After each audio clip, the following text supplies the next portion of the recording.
Sometimes not responding is a response. Well, you talked about how you found out that they're trying to set up Drake in LA at one point. What exactly was that about? That was about like him and Diddy were beefing, right? They had a little beef over something in Miami outside of Live. I think Diddy allegedly to him or something. I think it was over the Start from the Bottom beat, where I guess it's supposed to go to Diddy and Drake took it and something silly like that. Yeah, I mean, when I think about Started from the Bottom, I don't know what Diddy would have did with that beat. Like, what made you put hands on Drake? I did not put hands on Drake. Oh. And I do not want any problems with Drake. Drake is, right now, that's all I got. That's all I have to say. He's putting in his work. I didn't do nothing to Drake. Drake is my friend. So that was a total rumor. They're one and the same. Tell me something. When you have a peanut butter jelly sandwich, if it's just peanut butter, it's just peanut butter. If it's just jelly, it's jelly. When you put it together, it becomes a peanut butter and jelly sandwich, and the taste is undeniable. You saying Diddy and Jay-Z is peanut butter jelly? Peanut butter and jelly. Drake recently caused a major stir in the culture by publicly revealing a private warning from Jay-Z about Diddy.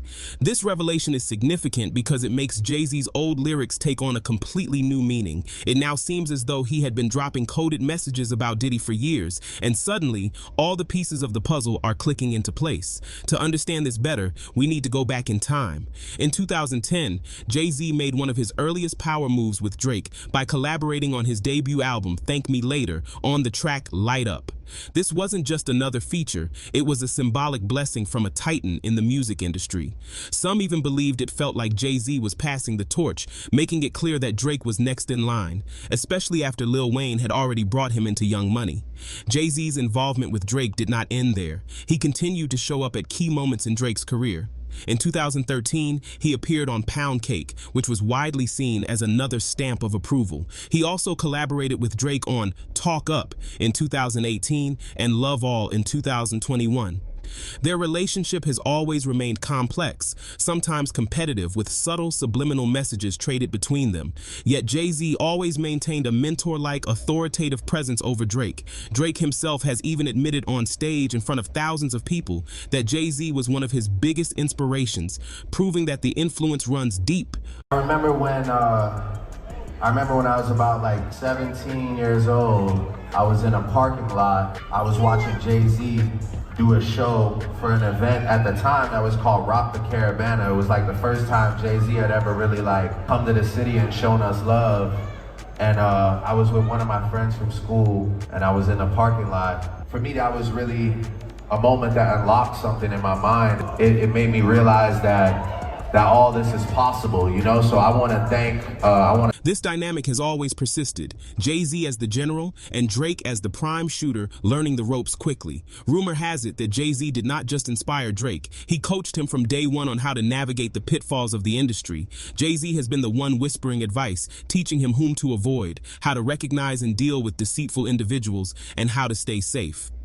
Now, people are saying that Jay-Z was dropping coded warnings in his lyrics all along, providing Drake with a blueprint for surviving the music industry. As one fan articulated, I know you remember when Drake first popped with Jay-Z on that track.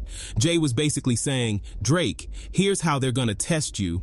That wasn't just rap, it was a subliminal handbook. On the track Light Up, Jay-Z delivered some impactful lines. Drake, here's how they're going to come at you in disguise, in the form of a favor. This was a crucial piece of mentor talk, warning him about potential traps, false alliances, and dangerous favors that come with hidden costs. Now, fans are looking back, suggesting that Jay-Z was truly warning Drake about powerful figures in the industry such as Diddy, and that perhaps Drake listened. When you consider this in light of the subsequent events, it becomes even more compelling. Recall the intense beef between Drake and Diddy in the summer of 2014, which began over a single beat for the song 0 to 100, produced by Boy Wonder and Frank Dukes. Diddy claimed the beat for his own project, but Drake did not wait. He released the song without permission, and it became a massive hit. Diddy was furious. The tension culminated on December 8, 2014, at DJ Khaled's birthday party at Club Live in Miami. Many celebrities were in attendance, but beneath the celebratory facade, tempers were flaring. Diddy arrived with the intention of confronting Drake. According to multiple witnesses, Diddy confronted Drake about the beat. When Drake responded with a clever remark, Diddy allegedly slapped him, stating, "You will never disrespect me again." There's no footage of this. Based on people that I've spoken to close to the situation, Diddy really did punch Drake in the face. Oh, I got that call 4 o'clock in the morning. Right. I was laying in my bed and my phone kept ringing. I'm like, why my phone keep ringing at 4 o'clock in the morning? So I go to look at my phone and it's my dude, like my dude. And he ain't no just random guy in the club. This is somebody that everybody knows. Right. He's like, boy, you wouldn't just believe what happened. I'm like, what? Diddy just slapped Drake.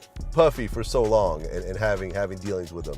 What was the first thing you thought when you heard the story about him allegedly punching Drake?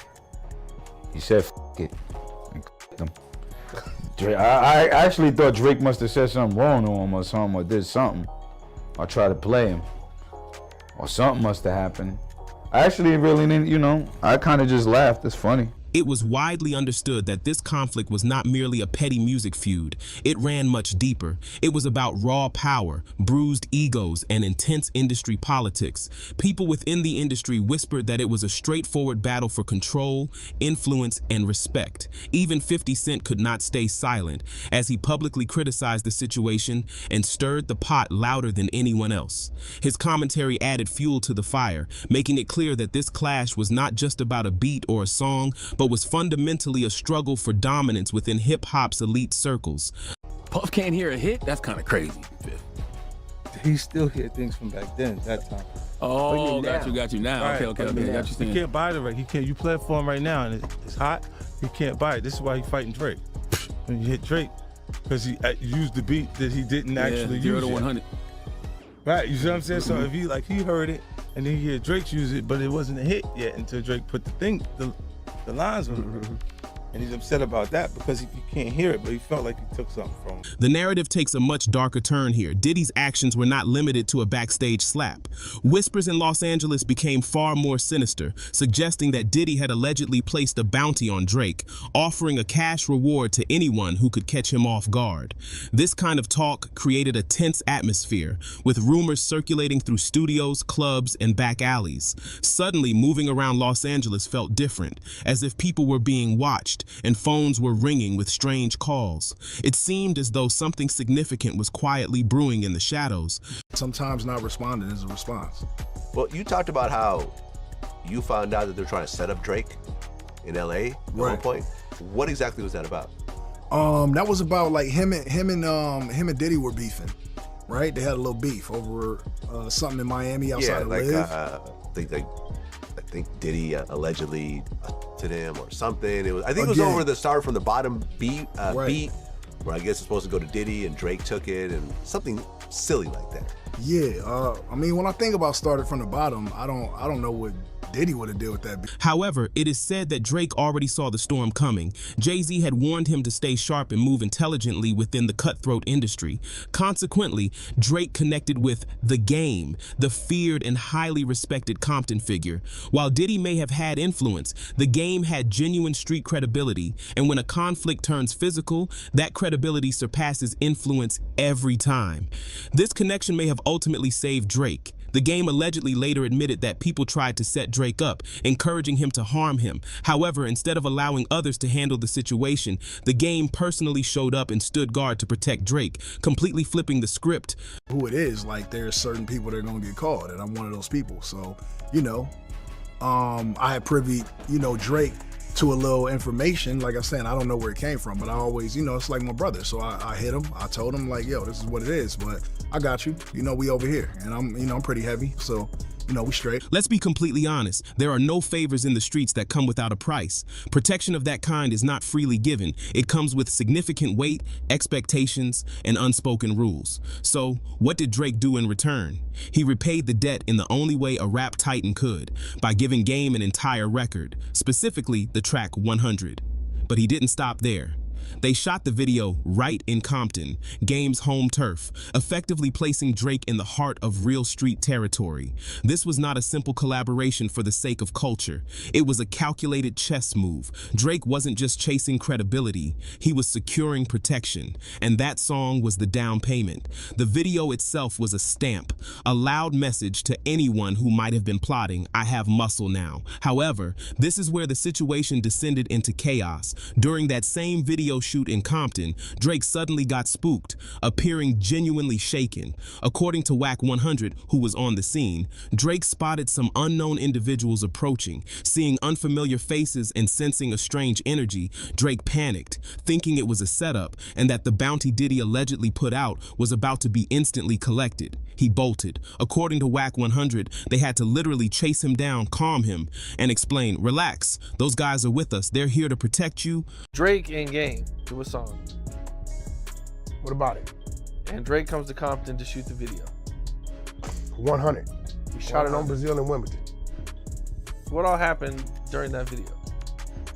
What was that? He pulled up, Drake gave us love, stunned and cleared it for me, didn't charge me. Drake didn't charge for the verse. Drake actually brought his film crew to film it for us. That's what he wanted to do.